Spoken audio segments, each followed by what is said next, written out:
Today is a very important day for me because Elena, my dear friend, will be sharing her knowledge and her experience. I met her 3 years ago when I arrived in Verona. It was pandemic restrictions time, but I felt so welcome. And I went to Casa di Ramia and I felt really a great vibe and a great energy. And Elena is the head of that place. And I think the work she does is staggering because putting together women from so many different places is changing in a very creative way their culture, their ways of living, behaving, and it just makes us realize that another world is possible. So I want you to introduce my dear friend, Elena. Thank you, Angela. Well, I'm not used to this kind of conversation by Zoom, so shall I tell you the story about Casa di Ramia? Yes, I think it will be wonderful. That story started in 1998. I was a social worker with other professionals and other friends that were linked to feminist group. We went to meet the first generation of cultural mediator. There was the first class for women and men that want to make this work, to be cultural mediator. I don't know if you have in your countries, but anyways, the person that use the competence that come from the culture, the previous experience she had before coming in Italy. And we met some very, very powerful women there, and we make together an association that is called Ishtar. This is the name of the goddess of Babylonia, ancient time. And we make this project to have a place that could be an empty space for women just to meet without rules that come from outside, but just building together the common rule from their different way of be. And we had after we start to meet with these women coming from different countries, and just to speak, to share our way of live and the way in which it was possible live the family, the problems, the normal life in each country, and just sharing how it was where they in their native country, and how each one was feeling in Verona. That is a city that is very beautiful, but sometimes it's a bit hard for people that come from other country, because generally in this time, that was the end of 90, Italy was first generation of migrant people, because generally Italians went out to work, and it was first time that other people were coming here, and there was a big reaction in this city that is a city of northeast, and it was a bit hard for many, especially from Africa, for African women. The black people was very difficult. And we started to create a relation, just create a relation, and then we asked for a public space that could be dealt just from the women. So we put these two rules, that the group could be led by women, and that the groups must try to have exchange one with the others, not just work for oneself, but also try to share with others. Just two rules for to be able to enter in this house, organize what you like with your group, with your association. And we started in 2004 to have this space. We could have this space. And like I was the worker already into the municipality, they put me to deal this place. It for me was just like a gift a gift, because I didn't think before that I would have done this. It was just something that happened. And so we try, just through errors and just trying, we create many different experiences, different group. First, the people from the Arabic women were interested to meet because they are really used to stay with women alone, without they don't have they didn't have this chance in Verona to have a space just for women. And then also the people from Africa and people from Sri Lanka, they wanted to dance a lot. And they make a group of dance. And then we cook together, we sing, we start to think and to organize different things. So we now, it was almost 20 years we are working now. And some of these women that started this experience now are really leader in their community. And this experience is growing, and we are going in other part of the city, and also we are working with the university. And these women, the leader of some of this group, are making come si dice formazione, Angela? Formation? They are teaching. They are teaching to the social worker, to the teachers, to the people that work in health. They are teaching how to deal with the cultural differences. And Social technical skills. yes. And anyway, we are always receiving new people that try to, first of all, learn the language. But we want to also, in the school of language, we want to use a method that give the same importance to all the languages. So each one can speak in her language, and we try to find a way to understand each other. And from the language also, we have also services like help for finding the job, or help to access to the public service, this kind of things. And also we decide to do experiences starting from the problem that come into the house. For example, problem of the children with the school. So we create a place for young people, for children. And for the problem of violence, we make a link with the center that work against violence. All the kind of problem we find, we try to just speak together and put in circle and try to resolve, and find a way to go to put people in relation. And it's just a work that start each day because it's never ending in a way. I think Casa di Ramia it's an incredible experience, because really put forward new skills to really improve the capacity, not even because it belongs to the city hall, but also all the people involved to relate in a more positive way with one another. But also Casa di Ramia is a very historical place. Could you tell us something about it? Yes, we discovered this when we had the feast for the 10th year of the casa.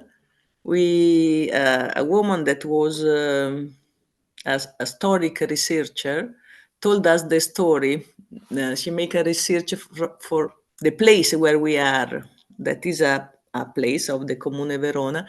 Is a old house that in medieval times was a place for a sort of spiritual organization that was called Le Umiliate, that could be translated into humble people. They were women that lived together to be safe from war, from violence in the family and for poverty. And so they share the house and live together. And there was a little river that now is not, it is been covered, that was really near the house, and they start to work with wool. And so to wash the wool and then weave and make product to be sell. They became rich enough to build this big house, because it's a house with a garden quite nice. And now we are there doing the same things, and it is quite amazing. It was like the spirit of the house teach us how to do it. Yeah, I think this is very interesting, especially because I heard that even women that were burned as witches could find a place of refuge there. Were accused of witchcraftery. Yes, because in Verona that has been very very strong repression in all time. In 1600 there was really a strong repression about this thing. But anyway, I don't know if the umiliati they stay all this time through the years, but surely there is something in this place that help us to deal with all the problem we got. Because in effect, we didn't have many. It is a public space, but without money. So, not a big money, just the money to pay the basic thing. So then we make link with other association. For example, Angela Help Para Todos. That is an association linked to that recollect food, and they give us a food for make food together. Or maybe there are women that bring clothes or things for children just to share with women that can't buy it. And we just it is a sort of self-help place basically, in which each group is free to do what they want, and they have to share what they do and try to do it better, sharing the experience and try to grow together, to read together. Could you tell us which are your main struggles to keep up Casa di Ramia? Oh, there are different kind of struggles. We have a everyday struggle about suffering that women bring to the house for problems that come from outside, such poverty and problem. There are many problem with people that don't have a document. Migrant without documentation are really in a very bad situation, especially if they have children. They risk each day that the children are kept from them, and there Will is be big, taken from them. yes, from the protection system, social service. And we have a big effort to make discuss this subject with the social service in order to be more critical and help also the mother, not only the children, because generally are mother that don't have other chance. And so maybe the children are in a bad situation, but also the mother are in bad situation. They lose the job, they lose the house, they don't have money, and it is really a difficult. This is one of the more difficult things, and the other is this kind of women really poor and without defense.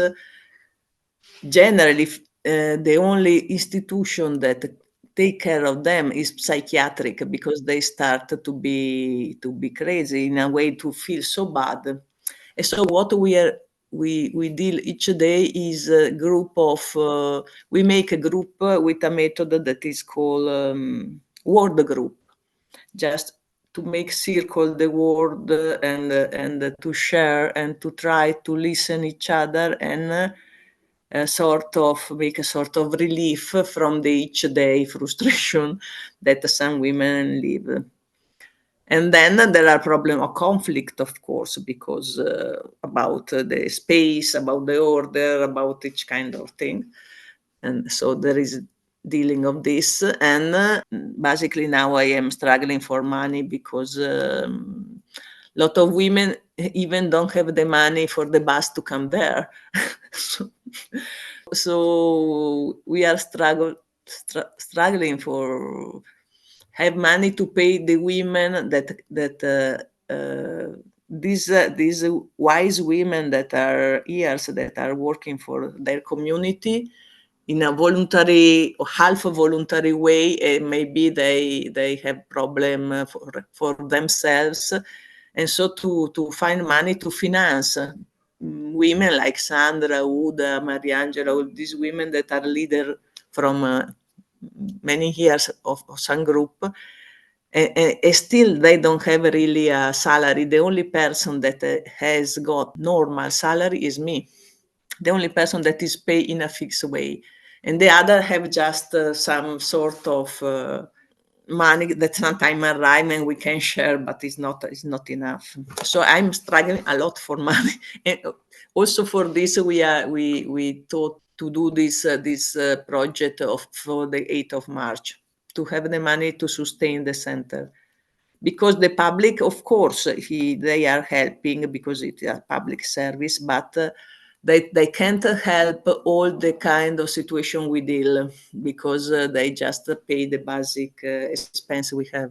So basically, what the city hall does is pay your salary and pay the basic bills, but Yes, all the work, the house, the even, electric system, yeah, the water, this, yeah, and also a bit we have projects, so there is a little money for some of the women that do, but it cover maybe 3 months of all the year, it is too little.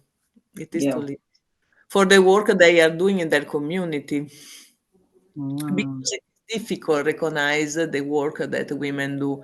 It is always mixed with daily problem, no? Yeah.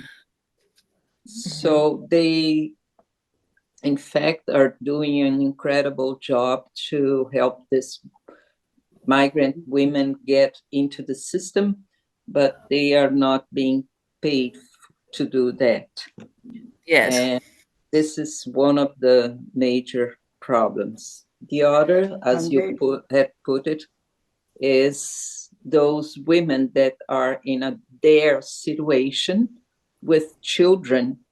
The institution, it's institutionalized by the government to take them away from their mother. And this is harder when they are immigrant women, because the children do not have any other but their mother or father.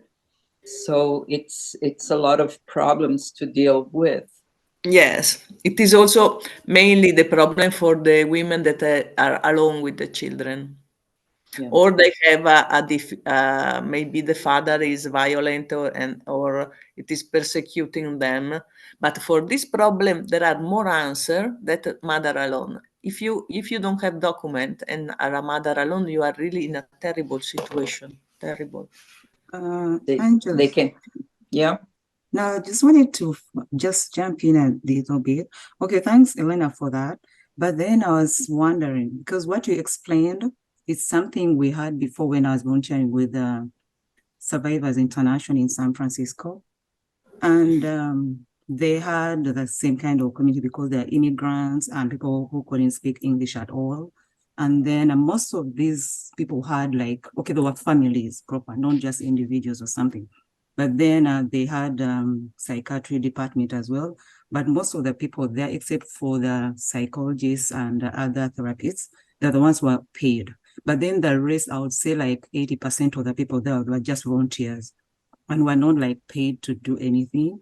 But then what they did was to tap into universities within the Bay Area, because they have those, most of those kids would come in and then help with interpretation, for the language or something, because most of them, at least they would get people who knew the language. And then, and another thing, they helped with the integration within the community, because that's when we started the education program where we, there are teaching them English, but in your case, it would be another language, yes. But then, and another thing that teaching them to do, like using computers, and other people, we used to like escort them to get into the system, like to where to get jobs, and then how to make applications, and then to connect with the community. And then another thing we we reached out to corporate companies. They offered bus cards. So they would just pay for buses. They never used to pay for transport. So that helped with the like transport and everything. Because they would come to, say, social services. They have to go there because they have to meet with those people to get into the system to see how they can get resources within the community. So that also helped with transport. And then they would know the resources. Sorry. Who paid the transport? I'm sorry? Who paid the We transport? reached out to different companies within San Francisco. Then Google gave us the computers. And then there was another nonprofit. And then there was, I think it was the energy kind of department. Another one gave us bus cards. Companies. So we just, you reach out to corporate companies within your There's a location. difference because here the company belongs to the city hall. Yes. So in San Francisco Bay Area, there are many private companies that can. Okay. Maybe it's a big difference, but more or less it's about the same that Casa di Ramia does here. It is very similar what you are doing. For the city, so they just go and go to the city, you said city something, could help them with the resources within the community, right? Yeah, because we used to go to the social services within as well. So I think it's the same concept, but then they would go into the system and then they tell them, okay, you have families, these are the resources you can get. And then they connect them, maybe getting free medication, whatever, anything like that. But at least mostly like the translating for them because they couldn't handle, they couldn't talk to the leaders because they're always neglected because you don't know how to speak the language, you're an immigrant or something. But they used to get the support from the students, the interns who would come and help as volunteers.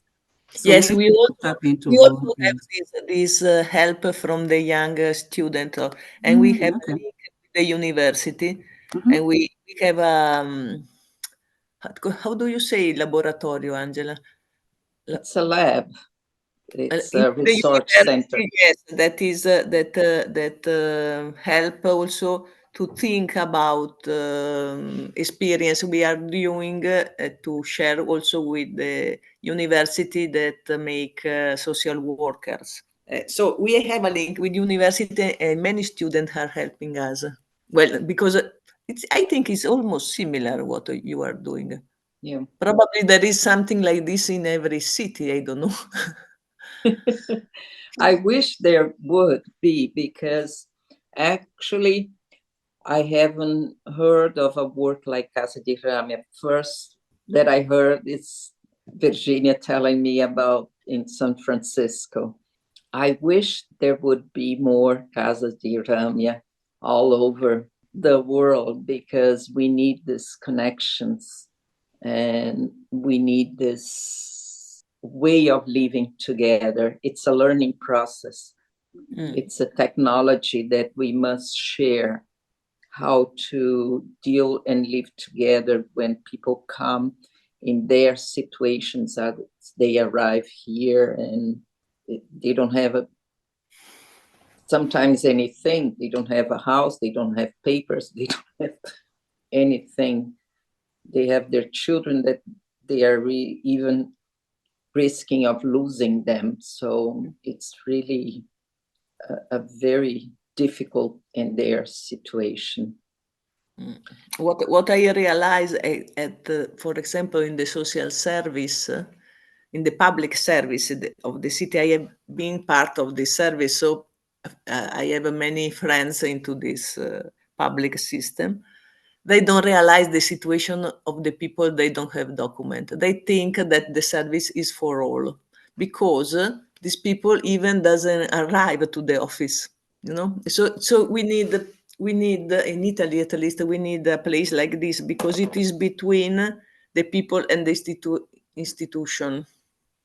And what is peculiar is that this house is part of the institution, but it's just for the story we had that some point the majority recognize the group of women that was making this work and give them the house.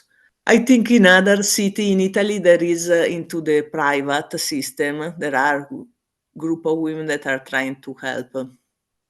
Almost in every city, because the problem is quite big in Italy.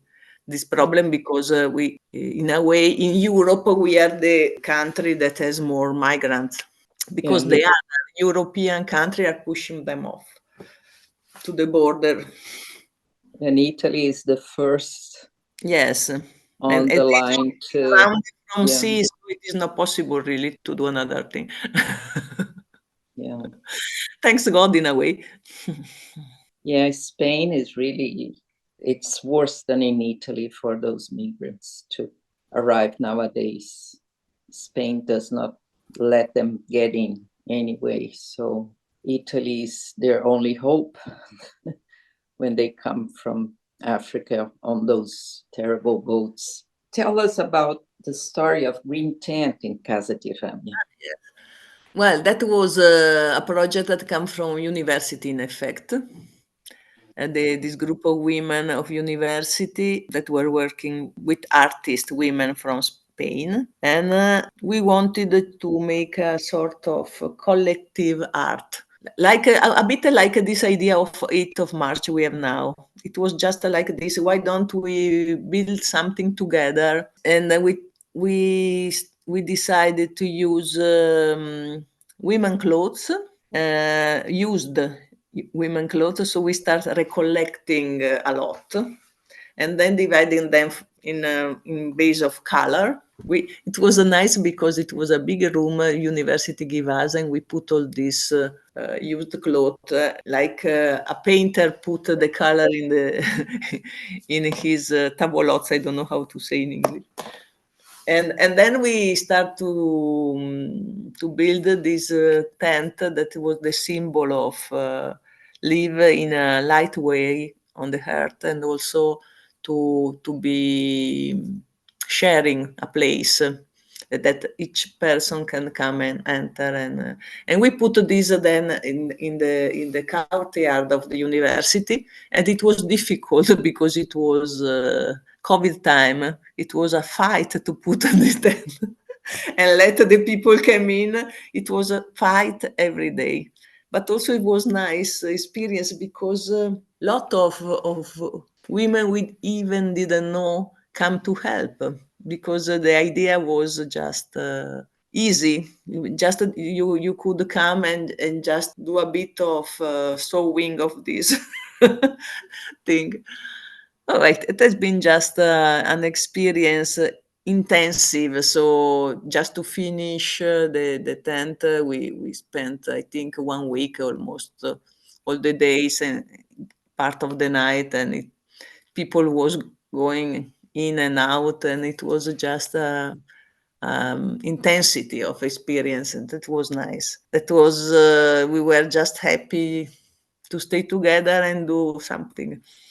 I hope that we will be almost in the same situation when we start to recollect all these little things we are making.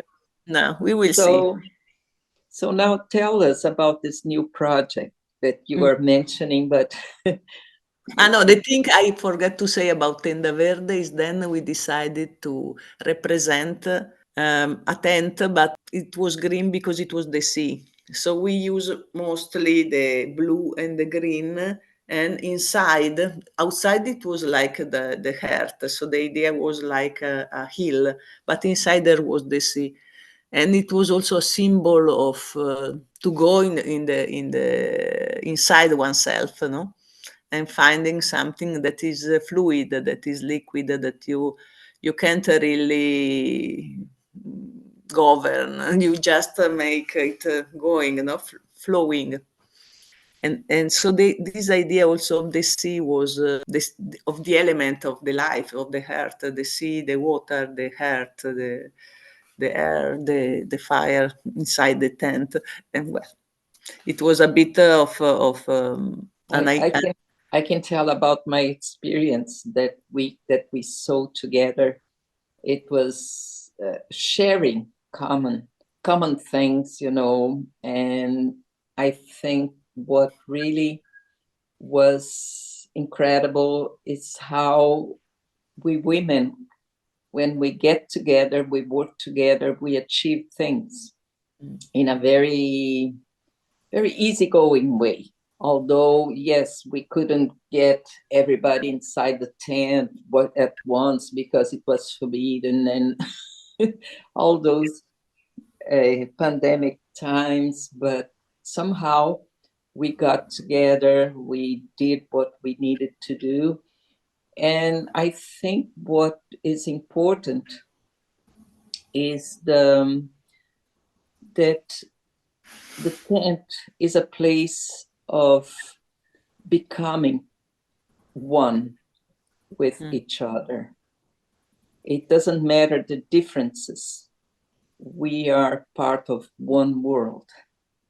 And I think this is the idea that the tent has been holding on since then.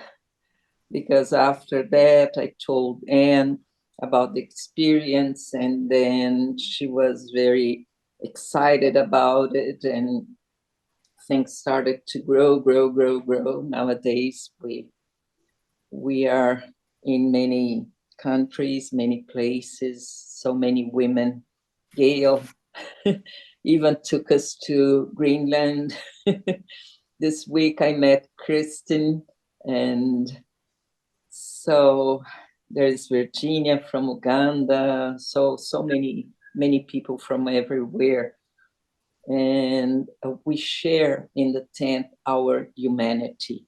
And I think this is the biggest thing that the tent achieved till today, at least for me. And it was really, I have to thank, because it was an incredible experience.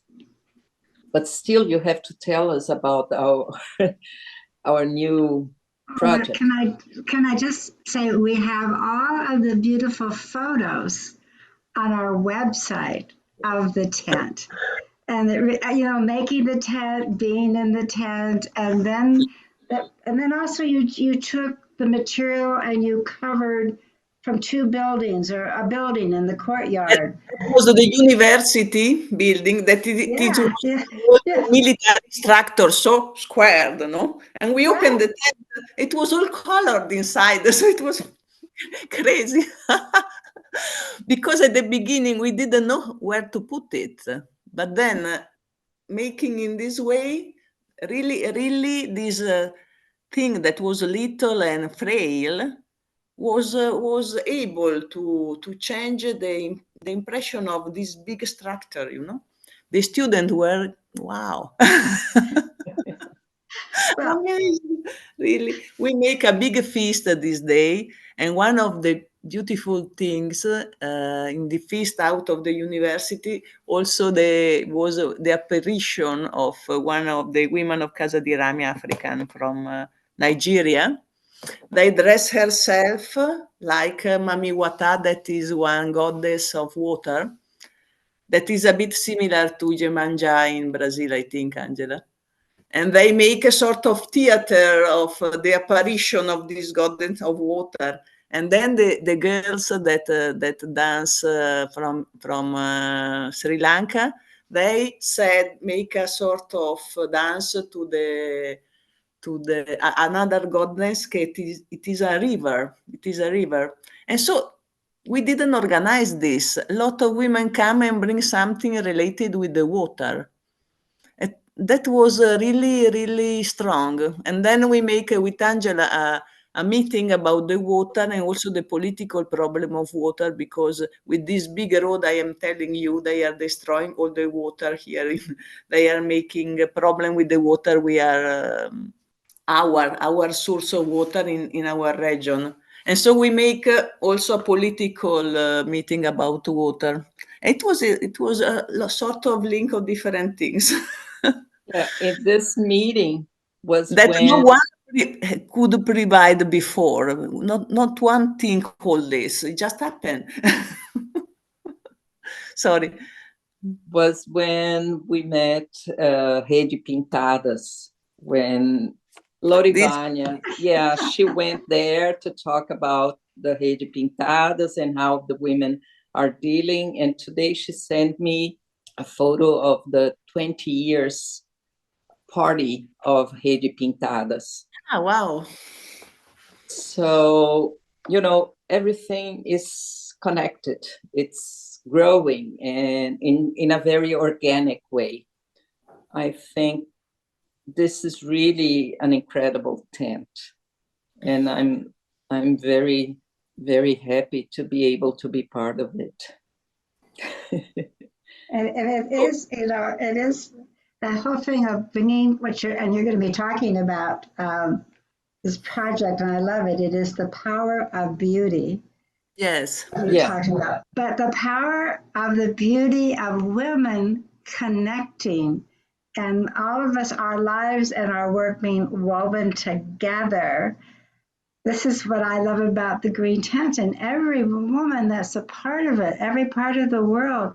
There's no ego. There's no like, we got to do it the certain hierarchical way. Like you said, Ilona, it just happens. Yes. It just happens because it's meant to happen. So anyway, I'll shut up. And let you two beautiful women talk some more, especially about March 8th or whatever you want to say. This is so wonderful. So we invite all the Green Tent now to make this. You can paint, you can make digital invention, you can wave, you can make Crochet, whatever. like It's 40 for 40 centimeter. What is beautiful inside you, just to share and give. And also the material part, we will try to sell them to make a bit of money for the women. So we want to launch this project through Green Tent. It's launched already here with Casa di Ramia, but the idea is to launch it internationally, have an address so people can do their work and send it to here. And it will be exposed on the big square that we have, the arena from the Roman times. So it is an important place in the city. And the idea is to sell it. I don't know how much, but it somehow help Casa di Ramia finance the women's project. But also sharing our beauty and make life more light, because it's quite heavy time for a lot of people now. Yeah. And we need to sustain each other also in the spirit, I think. So also people, for example, we think this time to do a little thing. For example, thinking to the people, the caregivers, maybe they are closing the house with all the people, taking care of them, but also can participate and give something also them. And it's important also for the people that maybe is ill in the house or can't really go out and do.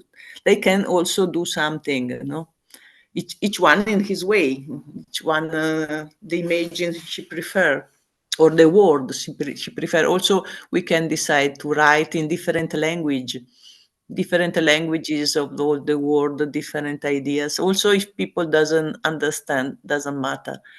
For me, for instance, when we were discussing that and we were looking at the book, because the Flying Carpet group, we have every week discussions about some histories that are passing by from mother to daughters in Morocco.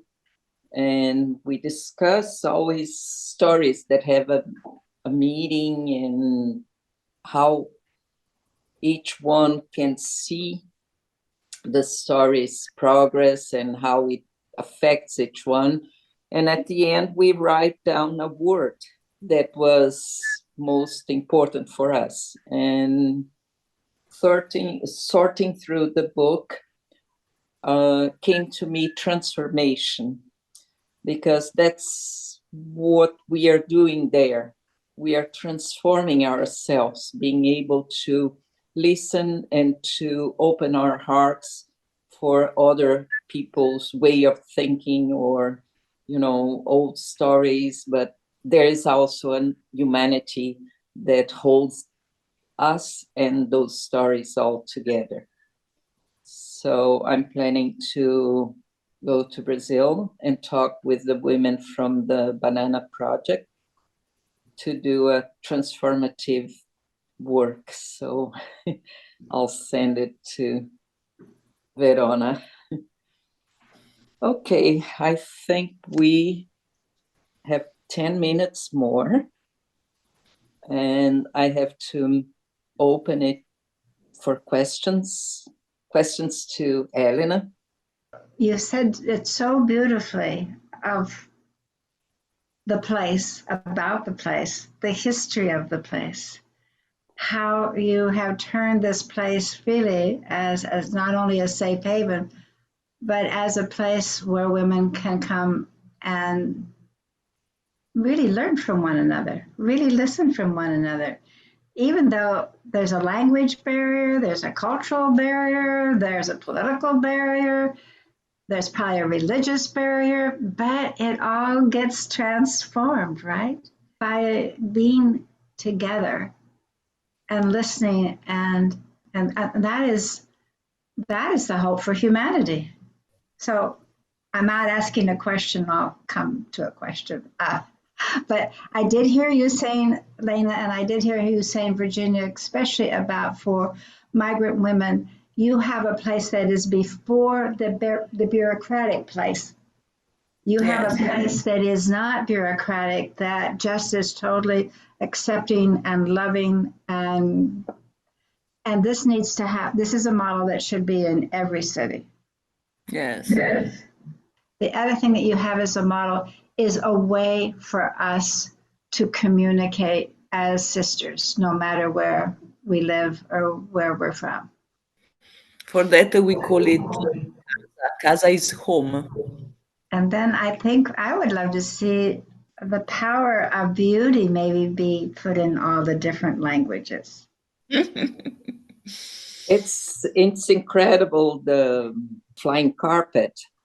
Some days there is one that just speaks French. There are some Arab women that just speak Arab and Italian, and then there are some that are arriving from India or Pakistan and just speak English. They are learning Italian. So somehow the story is being told with all these different languages, because whoever understand what it said translate for the other one. So sometimes it's 2 hours and we cannot finish the story because it takes a long time translating. I think the importance is really this sharing of humanity. And we use drum or the voice to sing it, because this is a language more easy to understand for each one. Also, image we can put in this square thing. Images is more easy for each one to understand. Color. So would you speak more, though, you could bring, it can be on any kind of fabric or whatever, right? But you also talked about electronically. How would that work? To print something on textile. Maybe the image you can do electronic. I don't know how, because I'm not good for this, but a young girl said that is possible, so I repeat. That's okay, because we have time to figure this out, and we'll get some very clear instructions on our website. And should we should we call it? The Power of Beauty Project, or what should we call this? the March 8th will be that. But do we have a name you want to give it? The project is Power of Beauty.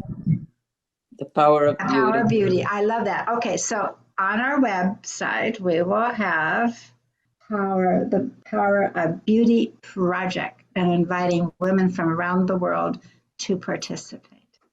I want to check out of this wonderful circle, Angela and Elena, that you have provided for us with deep gratitude to both of you, and for the work, and for your sisterhood, and for sharing your story of all that you're doing with us, because it's just hearing it is transforming. Thank you. Thank you so much for telling us the story of your work in Italy. I find it always fascinating to listen to stories of organizations and how they're getting built and what the dream behind them is. It's fantastic and inspiring. So thank you very much. I just want to say I'm so excited to get her story down of Casa di Ramia and the spirit of place, which really is creating this beautiful model that once we capture, we can share that story and see how that model can spread through the web of life so beautifully now, and provide so much hope and inspiration, because it really is so beautiful and goes back to the roots of the feminine. And also, this project you're creating, the Power of Beauty, is an invitation to practice loving and sharing and creating beauty together. I'm just so inspired and excited and here and available for it. I'm just raring to go. This is beautiful. Thank you so much, Elena, for your heart and your beauty and all of the work that incredible work that you're doing, especially with bringing all of the different migrant women together and showing the world a different way. We've got to get out of the bureaucracy and into our hearts. And you're really showing us how. So thank you, thank you, thank you. Deep gratitude. Thank you. And just one other thing, I'm really glad you're doing it on March 8th, because it's taken a long time for us in the United States to even know that is International Women's Day, that I know is celebrated around the world much more than we've ever done. It is starting to grow, and this project, the Power of Beauty, will help it to grow even more. So thank you for March 8th. I have to thank you, Elena. Thank you for letting me be part of Casa di Ramia, and somehow I think I have grown with that. I receive more than I give in that place, because it's really a place of construction, of sharing, of humanity, of deep grounded feelings about each other, our sisterhood as women in the whole world. So for me, it's an oasis. Sometimes when I feel to work out, and I go there, and it's just such a good energy. I love the times that we eat together, and for me it's been a great possibility to pick up the things from SOS Spesa to provide for the lunch on Fridays. It makes me very happy to be able to do that, and somehow connecting to works that are very, very important. So I have to thank you for your work, for your being, and you keep illuminating all of us. Yeah. Angela, all the green tent. Thank you. Ciao.